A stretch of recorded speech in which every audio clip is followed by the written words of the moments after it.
সুপ্রিয় দর্শক, আমরা এখন বাংলাদেশ কৃষি গবেষণা ভিতরে আছি। এখন আমরা দেখব যে কৃষি গবেষণার ভিতরে যে কৃষকরা কাজ করে মাঠে, তারা এখন শীতের সিজনে নতুন নতুন কি ফসল রোপণ করতেছে, এগুলো একটু আমরা একটু গিয়ে তাদের কাছে পর্যবেক্ষণ করে কিছু কথা জানার চেষ্টা করব। তো চলুন আমরা এখন যাই। আমাদের বাংলাদেশকে বলা হয় কৃষি প্রধান দেশ।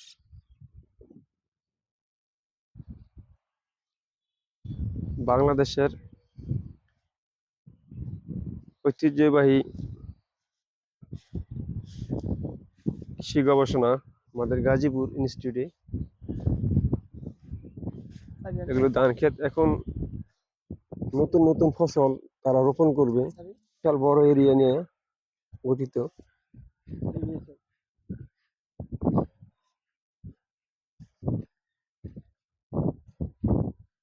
এবং সবই ফসল কেটে নেওয়া হয়েছে, নতুন করে আবার রোপণ করবে তারা।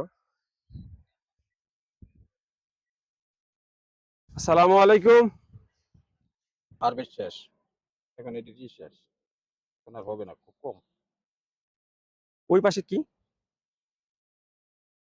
ওই পাশে এই যে ধান আছিল, ধান কাইটা এখন আবার ওই যে নতুন চাষ করবো, ফুলকপি, পাতাকপি, ওরা বেশিরভাগ এগুলি করে। ওই পাশে কলা বাগান দেখা যাচ্ছে। হ্যাঁ, তো কি কি কলা আছে? সবজি কলা আর সাগর কলা। এখন দেখি আমরা।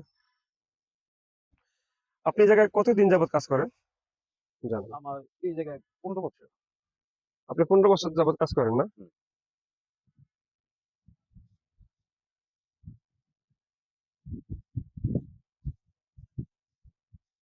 গাজীপুরের স্থানীয় বাসিন্দা না? হ্যাঁ।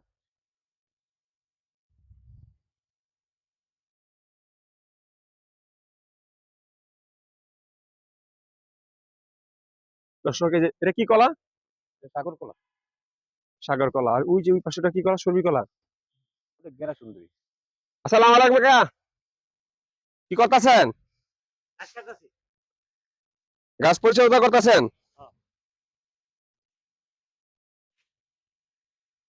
প্রিয় দর্শক, দেখেন আমাদের এই কৃষি গবেষণা বাংলাদেশের গর্ব, এবং পুরা বাংলাদেশকে যে কৃষি গবেষণা কৃষকদের সাপ্লাই দেয়, তারা এটা কি সুন্দর করে পর্যবেক্ষণ করে পরিষ্কার করতেছে।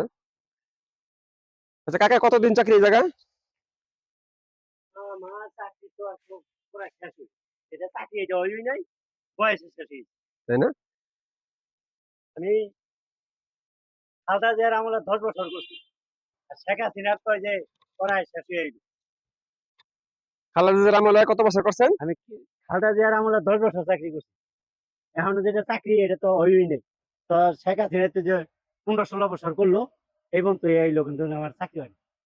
তাহলে আপনি কিভাবে কাজ করেন এই জায়গায়? এখন ওই যে দুইটা প্রসেস আছে, একটা হচ্ছে নিয়মিত, একটা অনিয়মিত।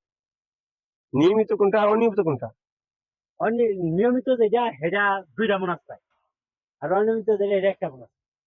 একটু বুঝাই বলবেন। বোনাস মানে কি আপনার মাসিক বেতন দেয় না? মাসিক বেতন দেয়। যারা নিয়মিত, এটা মাসিক বেতন কত আসে? এবার 18,000 আছে।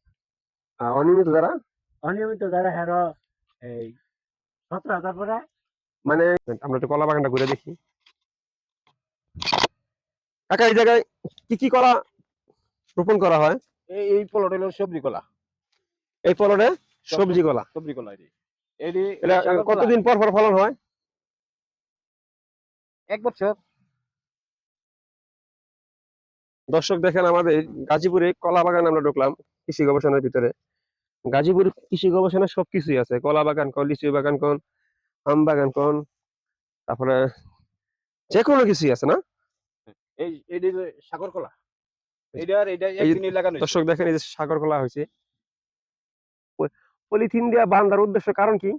এটা এই যে পোকামাকড় ধরে না, পোকামাকড় থেকে সৌন্দর্য থাকে। নিরাপত্তার জন্য, সৌন্দর্যের জন্য। হ্যাঁ। এই যে সবজি কলা হয় না, ওই যে পোকা ধরে কত বড় গেছে। বড় ছড়িয়ে আসছে। যে এই গাছগুলো কি অন্যান্য কৃষকের জায়গায় নিয়ে যায়, এই জায়গাতে নিয়ে যায় না কি করে? না, এটা হাতে দেয় না, আমরা আনছি এটা নসুন দিচ্ছে। নরসিংদী থেকে আনছেন না? হ্যাঁ, এটা আমরা লাগাইছি। তো সাগর কলার ফলন ভালো, তো সবজি কলা হয় না, ওই যে গাছ খালি মানে মরে যায়। এইসব জায়গা থেকে কৃষকরা এসে পরামর্শ নিয়ে যায় নাকি? হ্যাঁ। যে কিভাবে আমরা যে কোনো ফসলই রোপণ করব বা কিভাবে পরিচর্যা করব এগুলো থেকে তারা আগে এই পরামর্শ নিয়ে তারা আগে রোপণ করে নাকি এরকম? হ্যাঁ, এরকম। আমরা দর্শক দেখি প্রত্যেকটা গাছে গাছে বড় বড় ছড়া, এই যে দেখেন।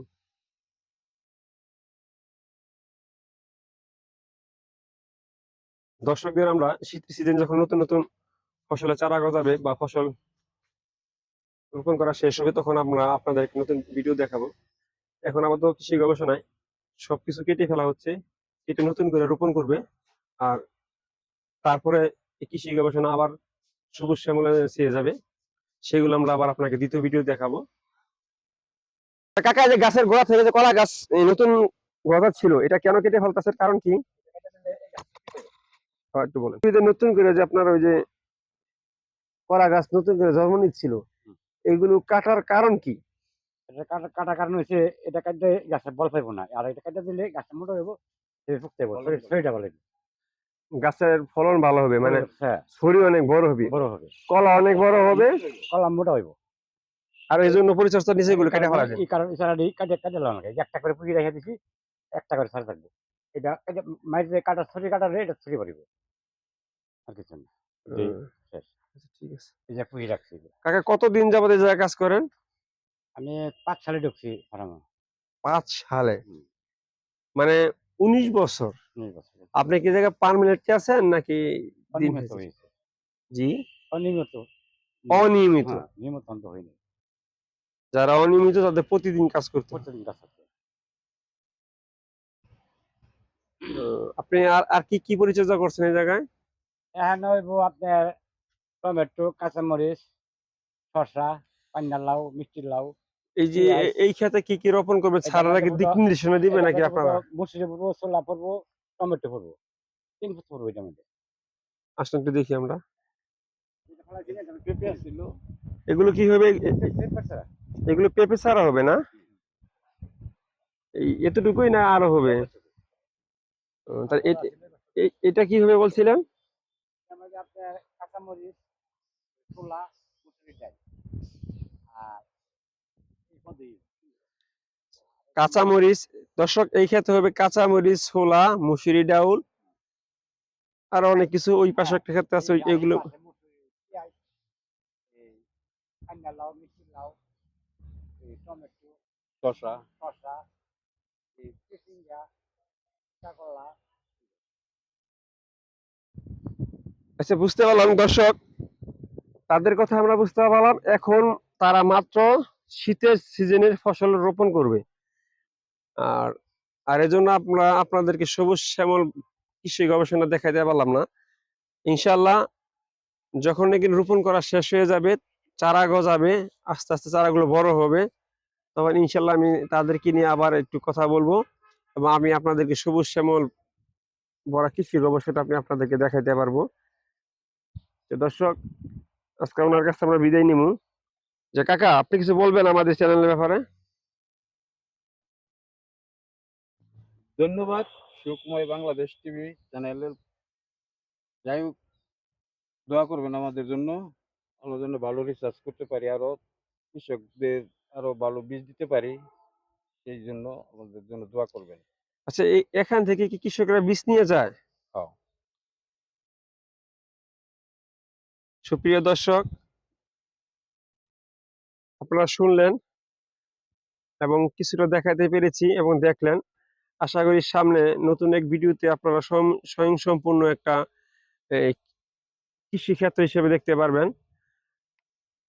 এবং দয়া করে আমাদের বাংলাদেশ সুখময় টিভির পাশে থাকবেন এবং এই আঙ্কেলের জন্য দোয়া করবেন, ওনারা যেন আমাদের কৃষি গবেষণাকে আরো যেন এই সেবা দিতে পারে, যত্ন করতে পারে এবং আশেপাশে যারা কৃষক আছে তাদেরকে যেন মূল্যায়ন করতে পারে, তাদের যেন সঠিক দিক নির্দেশনা দিতে পারে। আমরা তাদের কাছ থেকে সেই কামনাই করছি। আর আপনারা আমাদের এই চ্যানেলের পাশে থাকুন। আমাদের চ্যানেলটি যারা এখনো সাবস্ক্রাইব করেন নাই, সাবস্ক্রাইব করে দিন এবং নতুন নতুন ভিডিও পেতে হলে কমেন্ট বক্সে কমেন্ট করে জানিয়ে দেন আমাদের এই ভিডিওটা কিরকম লাগলো। ভালো মন্দ সবকিছু আমাদেরকে আপনারা বলে দেবেন ইনশাল্লাহ। আজ এই পর্যন্তই, এখান থেকে বিদায় নিচ্ছি। আসসালামু আলাইকুম।